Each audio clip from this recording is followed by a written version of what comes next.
The wind howled low across the barren plains as the sun began to sink, painting the sky in molten gold and crimson. Eli Turner, a weary cowboy whose hands were cracked from years of ranch work, was closing the gate on his cattle when he saw something unusual. On the far edge of the field, a flicker of movement. Too small to be a threat, but too deliberate to ignore.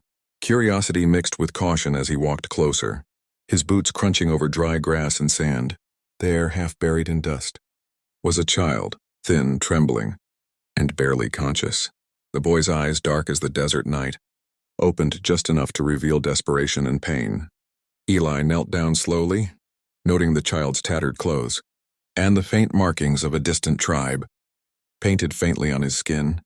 "Easy there, kid," Eli murmured, offering his water flask.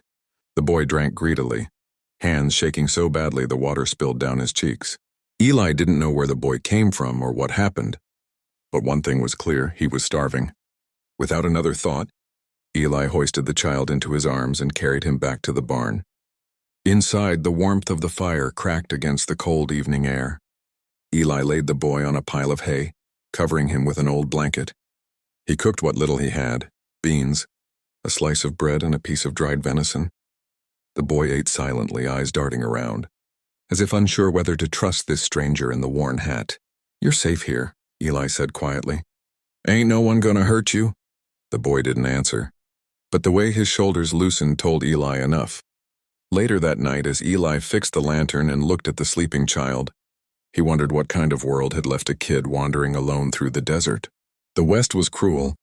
That way, it swallowed people whole and didn't bother to spit them out. Eli thought of his own boy who'd died years ago of fever, and maybe that was why he couldn't turn this one away. As the stars emerged over the silent prairie, Eli decided to let the boy stay as long as he needed. By morning, the boy was sitting up, quiet but alert.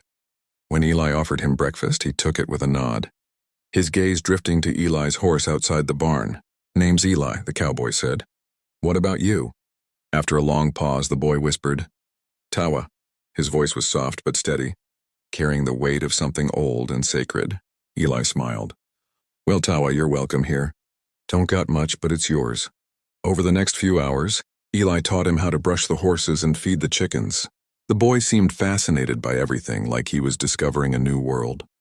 But when Eli mentioned going into town for supplies, Tawa's expression changed. Fear flickered across his face. "No," he said quickly. "Bad men there." Eli didn't press further, but it made him uneasy. That night, as the moon rose high, Eli heard movement outside the barn, faint at first, like wind brushing through the tall grass. Then came the sound of hooves. He stepped outside, hand on his revolver, scanning the horizon. Nothing. Only the cold air and the hum of crickets. Still, he couldn't shake the feeling of being watched. The next morning, Tawa was gone. His bed of hay was empty and his blanket folded neatly on the side. Eli ran outside, calling his name, but there was no answer.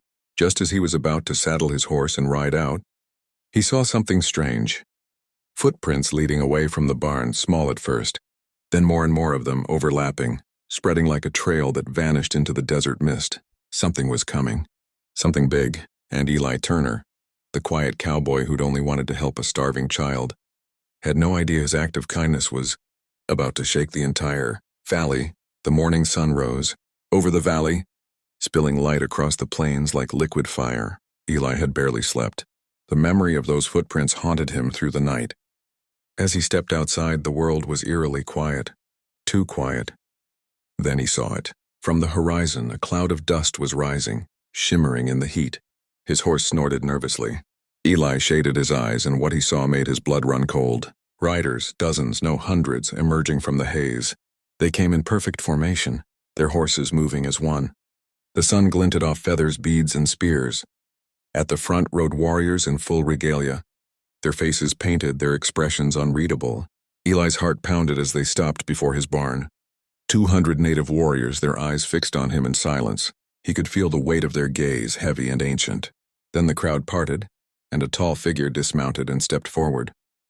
He wore a white feathered headdress, his presence commanding.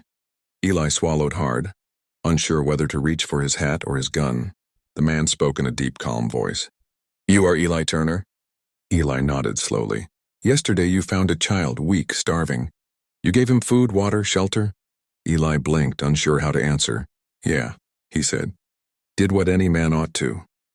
The warrior's eyes softened, though his tone stayed solemn. That boy is my son, Tawa, son of Chief Kiona. Eli's breath caught. Before he could speak, the chief raised his hand, and all 200 warriors dismounted, at once at the sound of boots and hooves, thundering in unison. They stood in silence, facing Eli. The chief turned back to him and said, We do not forget kindness. The desert is harsh, and many turn their eyes away from those who suffer. But you did not. Eli didn't know what to say. He felt small before them, a lone man in a worn shirt and dusty boots. I just helped a hungry kid, he muttered. Didn't expect no army to show up on my porch. The chief smiled faintly. You saved more than a child. You saved a future chief. With that, he gestured, and a few warriors stepped forward carrying bundles, blankets, carvings, a pouch of silver coins, and a beautifully crafted bow. These are gifts of our people, the chief said. A debt of honor that cannot be forgotten. Eli hesitated, overwhelmed. You don't owe me anything, he said softly. The world's hard enough without men keeping score. The chief nodded, a spark of respect in his eyes. Then we are alike, you and I. He raised his hand, and the warriors chanted something low and rhythmic, their voices blending with the wind. It was a song of gratitude, ancient and strong enough to make the ground hum beneath Eli's boots. When the song ended, the chief placed a hand on Eli's shoulder. If ever you find yourself in danger, he said, light a fire at the top of the mesa. We will come. With that, he mounted his horse, and like a great tide, the warriors turned and rode off, the dust of their passing painting the sky gold and red. Eli stood there for a long time, staring at the empty horizon, the air still buzzing with their presence. Later that evening, as the sun dipped low and the barn glowed in the last light, he found a small token by the door, a wooden carving of a hawk, with the word friend etched into it. He smiled, slipping it into his pocket. For the first time in years, he felt something stir inside him, not fear, not loneliness, but belonging. From that day on, Eli Turner's ranch became a quiet legend. Travelers spoke of the cowboy who earned the loyalty of 200 warriors with nothing but kindness and courage. And though Eli never saw them again, sometimes when the night was still, he could hear the faint rhythm of distant drums echoing from the mesas, a reminder that even in the wildest lands, goodness still had power.